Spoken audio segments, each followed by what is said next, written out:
Bismillahirrahmanirrahim. Assalamualaikum warahmatullahi wabarakatuh.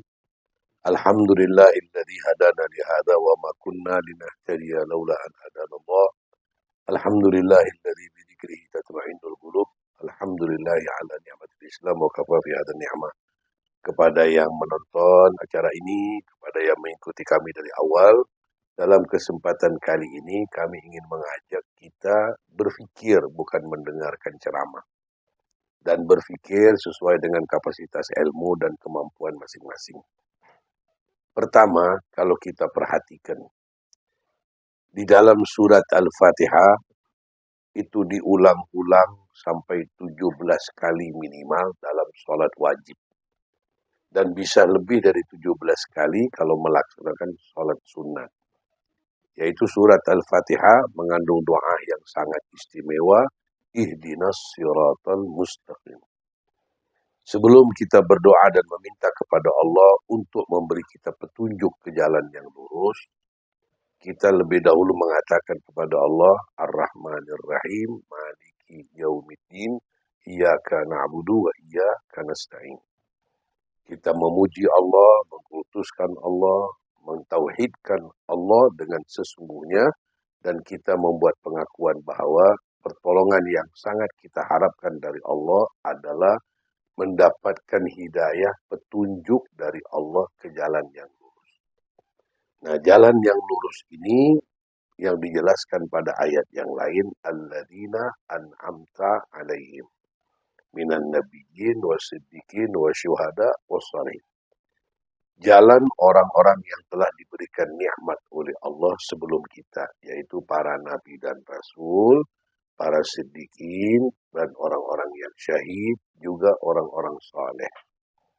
Nah, yang pastinya jalan yang lurus itu adalah petunjuk dan hidayah Allah kepada jalan yang benar. Nah, petunjuk atau hidayah dari Allah ini adalah dalam hal agama dan kehidupan, bukan hanya hal ibadah. Orang yang mendapatkan hidayah Allah artinya dia berada di jalan yang selamat, jalan yang benar. Nah, pasti semua kita dalam memahami agama berharap dan selalu yakin menuju jalan yang benar. Contoh, mengikuti Quran dan hadis, mengikuti Rasulullah, mengikuti para sahabat. Inilah jalan yang lurus. Tapi kita juga jangan lupa bahwa jalan yang lurus itu bukan satu. Jalan yang lurus itu, satu itu adalah jalan yang benar.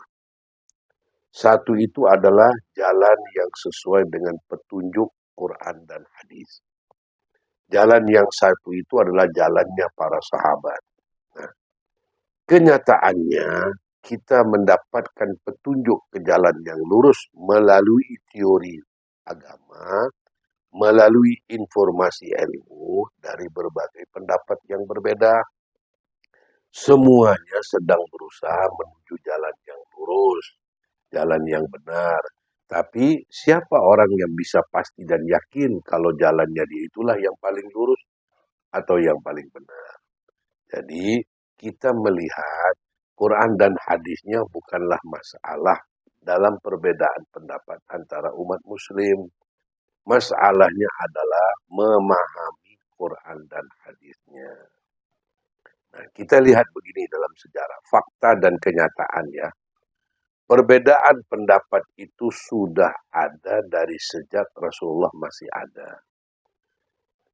Dalam hayat Rasulullah atau hidup bersama para sahabat, sahabat ini sudah ada saling berbeda pendapat antara satu dengan yang lain.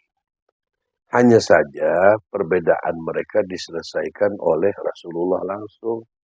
Dengan sangat bijaksana, Nabi yang menyelesaikan perbedaan itu sehingga tidak ada gaduh, tidak ada ricuh, tidak adalah kebencian antara sahabat walaupun mereka berbeda pendapat. Mulainya adalah setelah Rasulullah wafat, perbedaan ini menjadi masalah, menjadi virus, menjadi perpecahan, permusuhan, kebencian, saling fitnah, saling menuduh, dan lain sebagainya. Nah, perbedaan ini kemudian kita lihat sejarahnya. Ada orang-orang yang tidak suka dengan Sayyidina Abu Bakar. tidak setuju dengan Sayyidina Abu Bakar, tidak menerima Sayyidina Abu Bakar sebagai khalifah pertama. Sampai hari ini, Muslim yang demikian itu masih ada. Orang yang menolak Sayyidina Abu Bakar sebagai khalifah pertama, orang yang mencari-cari kejelekan Sayyidina Abu Bakar, sehingga ada orang mengarang kitab hanya untuk menjelaskan kesalahan-kesalahan Sayyidina Abu Bakar. Lalu mereka menolak. Ada juga kaum muslimin menolak Aisyah radhiyallahu anha sebagai istri Nabi yang benar. Nah, yang muncul adalah hadis-hadis Rasulullah dari Sayyidina Abu Bakar, dari Aisyah, ditolaklah oleh mereka. Dianggaplah tidak pantas dan tidak layak diterima sebagai dalil. Begitu juga dengan sahabat-sahabat yang lain. Nah, ini kenyataan fakta ini bahwa orang yang hidup di zaman para sahabat ini, ada mereka yang tidak mengenal, tidak bertemu, dan benci atau tidak suka dengan sahabat Abu Bakar, Sayyidina Umar, Sayyidina Ali, dan lain-lainnya radhiyallahu anhum. Nah, begitu juga dengan kemudian muncullah ulama-ulama hadis. Pada waktu mereka mengumpulkan hadis, itu aja udah ada perbedaan. Hadis yang tidak sahih menurut Bukhari Muslim diambillah oleh Imam Ibnu Majah umpamanya sebagai hadis yang sahih dalam kitabnya. Begitulah terjadi perbedaan hadis antara satu kitab dengan kitab yang lain.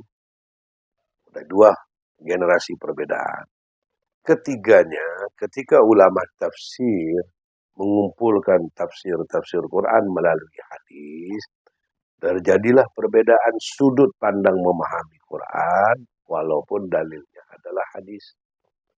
Nah, di antara perbedaan ulama-ulama ini ada juga orang-orang